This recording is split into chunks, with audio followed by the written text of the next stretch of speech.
Aujourd'hui, 9 Français sur 10 possèdent une assurance complémentaire santé. Pourtant, le choix du contrat est souvent difficile à cause de la complexité et de la multitude des offres. Surtout, il existe quelques pièges à éviter. Le plus important est de bien comprendre comment fonctionnent les remboursements.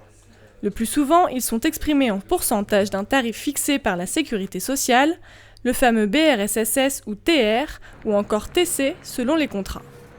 Par exemple, si une consultation chez le généraliste est remboursée à 100%, vous serez au final remboursé 23 € moins 1 € de participation forfaitaire obligatoire. Les dépassements ne seront donc pas pris en charge. En optique et en dentaire, les tarifs de la Sécurité sociale sont extrêmement faibles. Une garantie à 100% ne remboursera donc presque rien, c'est pourquoi de nombreux contrats prévoient des forfaits en euros pour exprimer les remboursements de lunettes ou de prothèses.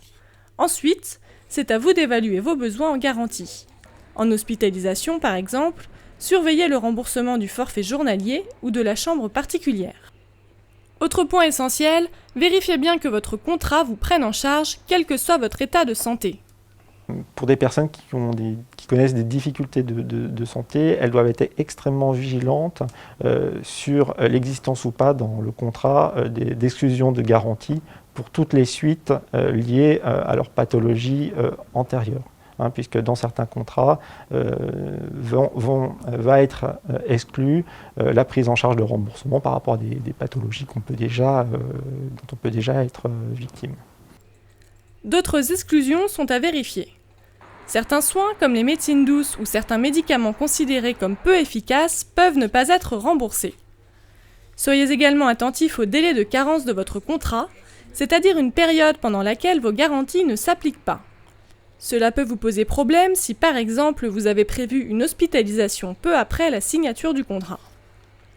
Enfin, sachez que les conditions de résiliation sont fixées par la loi.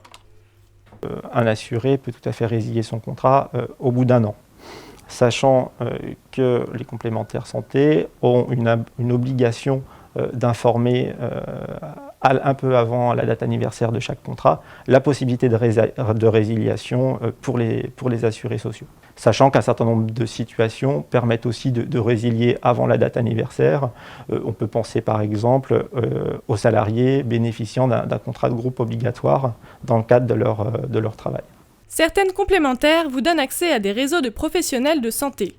Il faudra alors passer par l'hôpital, l'opticien ou le dentiste agréé pour bénéficier de tarifs avantageux.